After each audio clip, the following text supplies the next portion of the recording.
Mas seguimos em Brasília, porque depois de 35 anos de discussões, idas e vindas, o Congresso Nacional aprovou a reforma tributária. O texto será promulgado já na próxima semana. A expectativa entre parlamentares, governo e especialistas é de um sistema mais simples para a cobrança de impostos no país. A reportagem é de André Anelli. No primeiro turno da votação, a reforma tributária foi aprovada com 371 votos, bem mais do que os 308 que eram necessários para aprovação. Votos contrários foram 121, além de 3 abstenções. Já no segundo turno, foram 365 votos a favor e 118 contra. De maneira geral, a reforma tributária prevê que todos os produtos e serviços vendidos no Brasil vão ter um imposto federal unificado, o IVA, Imposto sobre Valor Agregado. Essa nova cobrança vai unir IPI, PIS e COFINS em uma tributação federal e outra estadual e municipal que unifica ICMS e ISS. Ainda pela proposta aprovada nesta sexta-feira, vai haver um período de transição para que a unificação de impostos ocorra. A ideia é que o prazo dure 7 anos, entre 2026 e 2032. Só a partir de 2033 é que os tributos atuais vão ser extintos e a unificação vai passar a valer de fato. Apesar do longo prazo para que a reforma tributária passe a ter validade, fazia mais de 30 anos que o Congresso Nacional debatia a medida. O autor do texto aprovado, deputado federal Baleia Rossi, festejou o resultado no plenário. Gratidão. Gratidão a Deus, gratidão a São Paulo que me deu a oportunidade de ser deputado federal, gratidão a todos os deputados e deputadas, senadores e senadoras que nos deram a oportunidade de chegar nesse momento e dizer que nós vamos mudar o Brasil para melhor.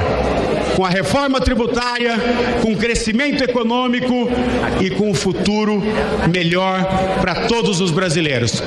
A aprovação do texto só foi alcançada depois que trechos de discordância entre deputados e senadores foram retirados pelo relator na Câmara. O principal deles foi a criação da CID, Contribuição de Intervenção do Domínio Econômico, para beneficiar a Zona Franca de Manaus. A medida não teve apoio dos parlamentares das demais regiões do país e, com isso, o IPI vai seguir valendo para as mercadorias similares àquelas produzidas pelo polo industrial no norte do país. Também houve um intenso debate em relação a benefícios a montadoras do Nordeste, que acabaram mantidos, apesar das reclamações de deputados do Sul e do Sudeste. Mesmo diante da falta de consenso em alguns trechos, o presidente da Câmara, Arthur Lira, elogiou a capacidade dos deputados de convergirem no texto base. Em nome de todos, eu queria dizer que a Câmara dos Deputados e o Senado Federal marcam definitivamente com essa votação na matéria de hoje um grande feito. Além da retirada de trechos contraditórios, a aprovação da reforma tributária também foi viabilizada com muita negociação nos bastidores. O ministro da Fazenda, Fernando Haddad, foi o responsável por articular um texto comum com o presidente da Câmara, Arthur Lira, e com o presidente do Senado, Rodrigo Pacheco, junto com os relatores das duas casas. Lira elogiou o papel de Haddad nas conversas. É uma relação difícil no Brasil que a gente tem de presidencialismo de coalizão. Eu particularmente sempre defendi o semipresidencialismo, mas o presidencialismo de coalizão, ele exige essa prática da democracia. O presidente Lula se elegeu reconhecidamente com a maioria de votos, mas o Congresso não teve a mesma representatividade progressista que teve o Poder Executivo. Por isso, a grandiosidade do fato de que a gente tem que conviver e tem que conviver pensando diferentes, mas trabalhando no único sentido, que é o desenvolvimento do nosso país para as futuras gerações e para um presente que se aproxima. O relator da reforma tributária na Câmara, deputado federal Aguinaldo Ribeiro, já adiantou que o próximo desafio é regulamentar o texto. Quando isso ficar definido, é que acho que o presidente Arthur vai pensar em qual a melhor estratégia. É um calendário, a gente sabe que tem um ano de eleição, né? Então nós temos ali praticamente uma limitação, né, de tempo também, mas eu defendo que a gente priorize a legislação complementar para que a gente não comprometa o calendário de operacionalização. Nós vencemos uma grande etapa importantíssima, mas nós não concluímos a reforma. Agora vamos avançar para o segundo momento, né? Nós precisamos deixar com que essa regulamentação não desvirtue aquilo que foi o comando constitucional. Apesar da repercussão festiva entre governistas e parlamentares do Centrão, a oposição fez críticas à reforma tributária. Parlamentares do PL, como Bia Kicis e José Medeiros, ressaltaram que o governo está focado apenas em arrecadar e não em economizar nos gastos públicos. O texto deve ser promulgado ainda este ano, antes do início do recesso. E para a gente entender melhor qual que é o impacto, tudo que muda em relação à reforma tributária a partir de agora, nós recebemos o deputado federal, capitão Alberto Neto. Muito bom dia, deputado. Muito obrigada por nos receber. Bom dia, é sempre um prazer estar falando com vocês aqui na Jovem Pan. Deputado, qual que é a leitura que o senhor faz a partir de agora, né? Reforma aprovada, temos aí a reforma tributária a partir de agora. Qual que é a leitura que o senhor faz aqui para o Brasil? É algo positivo? É o fim de uma era de impostos altos aqui no país? Isso eu não vou conseguir te responder de maneira precisa. Por quê? Porque nós temos um governo que está com a senha arrecadatória, assim, nunca vista, talvez, na nossa história. Então é como se eu te desse uma arma, e essa arma pode ser utilizada para o bem ou para o mal. Então, com essa arma da reforma tributária, nós podemos criar o maior imposto do mundo, se o governo tiver essa senha, continuar com essa senha arrecadatória, ou não, a gente poderá reduzir a nossa tributação com o tempo e melhorar o ambiente de negócio. Mas, por fim, eu não consigo te responder também, porque essa reforma tributária, ela avança em alguns pontos e retrocede em outros. E nesses outros pontos que vai retroceder, fica a grande incógnita. Um exemplo, na indústria foi perfeita, você acaba com a bitributação, você reduz os impostos da indústria, vai deixar a nossa indústria mais competitiva, e a gente só vinha reduzindo o nosso parque industrial no Brasil, então isso foi extremamente positivo na reforma, manteve os contratos já existentes nos incentivos fiscais em todo o Brasil, isso também foi muito positivo, levou segurança jurídica ao nosso país. Por outro lado, alguns setores são muito afetados, e setores importantes, por exemplo, o setor de serviço, que gera em torno de 70% dos empregos no nosso país. Esse setor vai pagar a maior tributação do mundo. Isso é muito ruim, ele vai praticamente em alguns pontos triplicar o seu imposto. Então, você prejudicar quem mais emprega, isso pode ter um efeito cascata muito negativo, porque a indústria, ela funciona quando tem alguém para comprar o produto.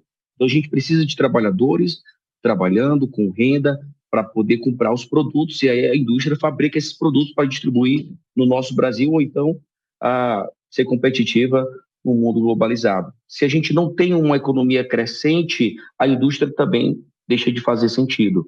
Então, essa foi a nossa crítica do Partido Liberal. Nós queríamos mais discussões em respeito à reforma para salvar o setor que mais emprega no nosso país, que é o setor de serviço e o setor do agro também, que na pandemia levou o nosso país nas costas, também vai ter um aumento de carga tributária. A gente queria equalizar essa questão. Nós queremos beneficiar a indústria com a simplificação, com o IVA, para acabar essa bitributação, mas não poderíamos também prejudicar o setor de mais emprego. O PL fez essa oposição não por ser contra a reforma tributária. Nós sabemos que vivemos essa confusão tributária, nós queríamos simplificar, mas não queríamos prejudicar o setor que mais emprega o nosso país. Então,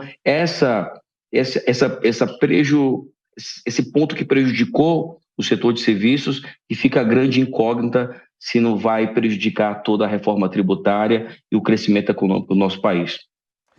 Agora, deputado, qual o senhor imagina que vai ser o impacto político dessa aprovação? Porque ao longo desse ano de 2023, a gente viu a agenda do governo no Congresso Nacional muito focada em economia, né? As principais pautas que vieram do governo foram da agenda econômica, como a reforma tributária, por exemplo, teve o arcabouço fiscal, outras propostas que ainda estão na mesa, que o governo quer que sejam votadas ainda antes do final do ano, mas o governo não se debruçou tanto, por exemplo, sobre a agenda de costumes, sobre outras pautas fora da economia. O senhor imagina que a partir de 2024, agora esgotada, por exemplo, essa discussão da reforma tributária, que era crucial para o governo, até em linha com isso que o senhor falava, né, sobre a agenda arrecadatória do governo, muitos economistas apontaram que era reflexo do arcabouço fiscal, que com o arcabouço o governo precisaria arrecadar mais, aumentaria impostos, e isso está se dando na prática. Agora, com essa questão resolvida para o governo, reforma tributária aprovada, o senhor imagina que haverá um avanço do governo para outras pautas a partir do ano que vem, deputado?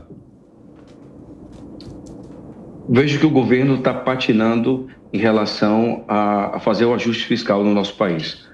E ele patina por ter um foco apenas em arrecadação. Ele não foca em melhorar o ambiente de negócio para que novas empresas entrem no nosso mercado, atrair investimentos internacionais e assim o país crescendo, a arrecadação cresce de maneira natural, de maneira saudável. Ele trabalha o aumento da arrecadação aumentando a tributação. Existe na economia a chamada curva de Laffer, que é uma parábola com cavidade para baixo. Você vai aumentando a tributação, a arrecadação vai crescendo. Só que se você exagerar nessa tributação, a arrecadação começa a reduzir, porque existe sonegação ou as empresas perdem competitividade e acaba quebrando, fechando a empresa. E aí vem desemprego, um desastre econômico à vista. Então a gente tem que ter muito cuidado com essa senha arrecadatória do governo, que é muito prejudicial. Ontem mesmo, nesse mesmo dia da reforma tributária, nós estávamos votando a MP 1185, no qual eu fiz uma oposição ferrenha nessa MP. Foi muito ruim. Tinha contratos de incentivos fiscais nos estados e o governo, interferindo, o Pacto Federativo foi lá nos estados buscar também arrecadação, empresas que investiram bilhões no norte, no nordeste, tem até também no sudeste, que eu acho que era, por incrível que pareça, o maior incentivo fiscal fica no sudeste, não no norte e nordeste. Isso a gente tem que também esclarecer para a população brasileira.